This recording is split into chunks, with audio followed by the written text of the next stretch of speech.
This copyrighted telecast may not be reproduced, retransmitted, or used in any form without the authorized written consent of NASCAR Broadcasting. NASCAR would like to thank all of our loyal fans for your continued support, and we hope you enjoyed today's broadcast.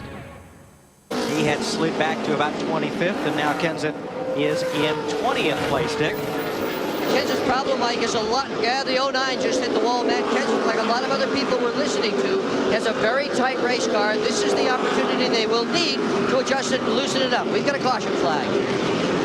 Well, it's the first one of the night. Unlike last night, we get 63 laps under our belt before the first caution flag. Now, that looks like a right front tire problem. One thing we want to watch here tonight is the rotors glowing on these cars. And why we want to watch that is not so much the glowing rotor into the tire. And you can see there the tire goes down. The 09 Johnny Sauter into the fence. That builds so much heat in that right front tire, it's easy to blow it out. Climb back up to 10. Uh-oh, got a car around on the back straightaway. Looks like Jimmy Johnson in the inside wall. That all started because of Sterling Marlin and Michael Walsh. Got into it. The Nextel Cup point leader, Jimmy Johnson, came in here 127 ahead of Jeff Gordon. See right here, the 07, he pushes Sterling up the hill. Sterling has to whoa up. Here comes Michael. He has to whoa up. The 77 was down underneath Jimmy Johnson and just got into him, spun him around. Let's see how hard he hits. Pretty darn hard. A lot of opportunity. 3 guys are up the hill and they're slowing down. Oh my gosh, he's wrecked again. Looks like he's lost the steering too. The car, he can't turn it, so he can't drive it to pit road. Look, he hit that inside wall again. Look at those black marks. Here he comes.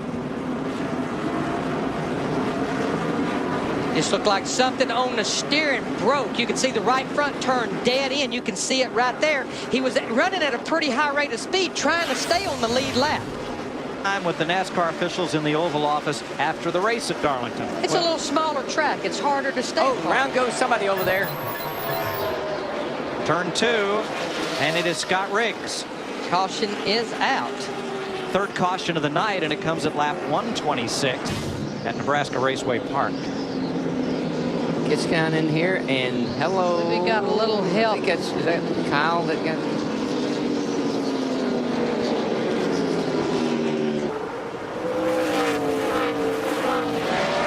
And Rusty goes around. And I'm going to tell you, Michael Walsh, how he avoided him. Looked like Jeff Gordon, maybe in the 24, all but got up in the wall. No, he didn't hit the wall. He just almost did. Wait. I bet the 18 and the 2 get together because they've been racing hard. And around goes Wallace.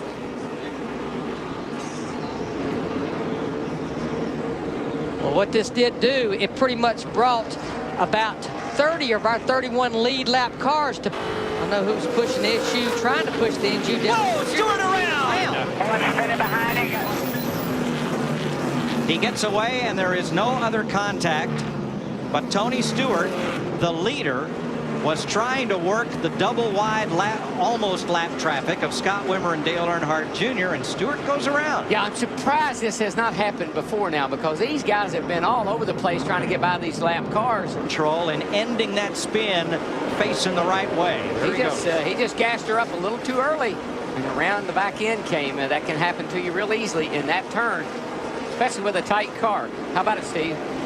Yeah, Kurt Busch is a little tight, DW. They're going to do a half turn. Needs Felipe Lopez, the crew chief.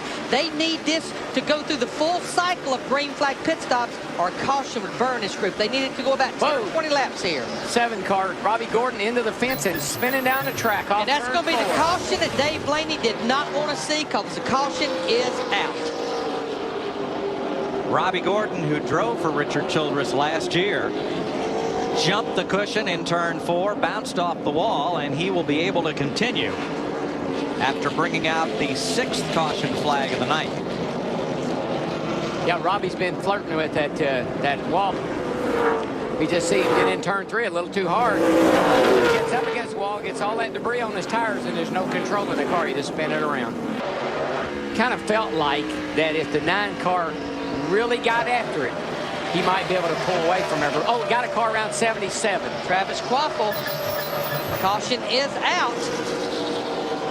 I'm going to tell you who this caution will really help. Dale Earnhardt Jr., the 8 car, the Budweiser car, back on the lead lap. Gets the free pass. He's been on and off the lead lap a lot tonight. 7th caution flag of the night at Travis Quaffle, the former Craftsman Truck Series champ. He just gets loose in the 3 and 4 down here, and the thing comes around with him. Just barely touched the wall, no harm. Caution flag number 8 is waved at Richmond. Hermie Sadler's engine appeared to grenade down in turn 1. Mike Bliss got in the oil, spun up and slapped the wall hard with the left side, but the safer barriers did their job, and Mike is able to climb out unhurt in a crash that was eerily similar to Jerry Nadeau's. See Hermie there in the 66 car. He blows the engine, puts some fluid down. There goes Tony and the leader right by. Very reminiscent of what happened to Casey Kane at Dover last year. When 3 former USAC open wheel standouts. Kane, Stewart, Newman at the front. Got a wreck here off 2. 3 cars. Dale Jarrett, Rusty Wallace. Caution is out. Robbie Gordon. Yellow flag. Number 9. And you know what? These leaders, they're going to have to be careful on this front stretch. There could be a lot of debris on this front stretch. You don't want to run over anything. Jarrett's car is junk. Everybody else drove away. We should mention on that last caution flag, turn 4. Saw Robbie Gordon in the 7 car down on the bottom of the racetrack. Dale Jarrett in the 88. They just came together on the exit of the corner.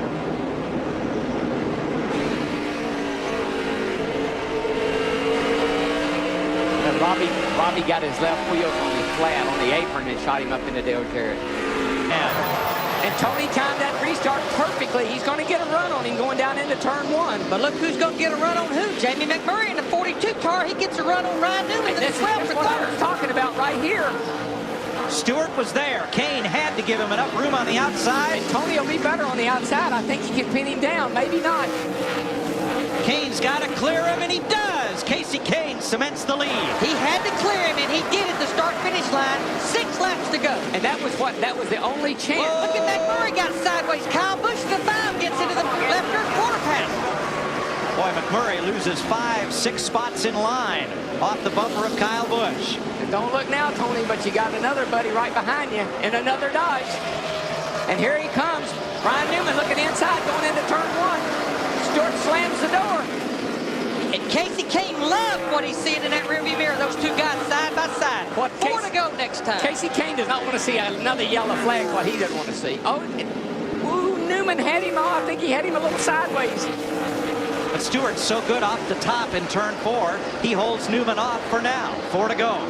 And Kyle Busch, the 5 car back there in 4th, he says, you guys keep racing like that, I'll be up there and race with you. Yeah, no, Kevin Harvick slid back up there. He's in 5th place.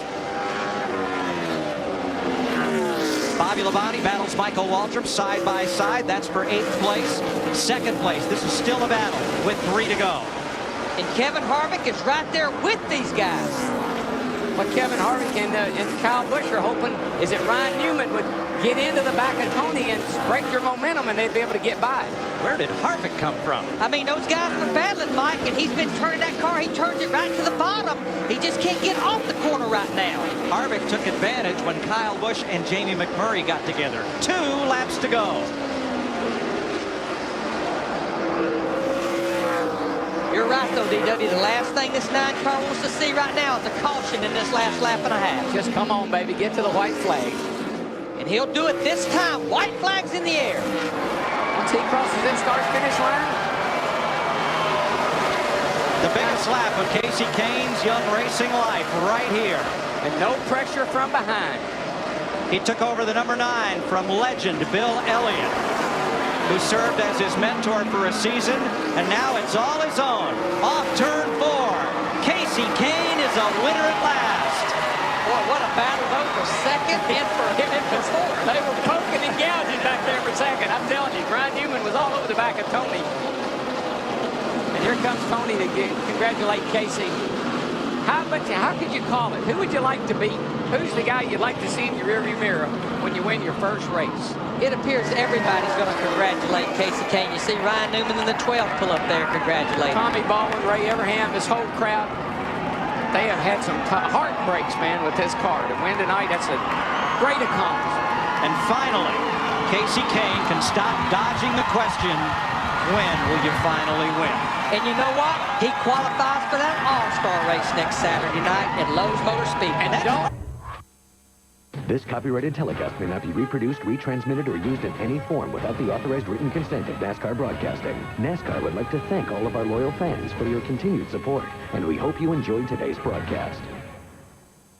This has been a presentation of Fox Sports.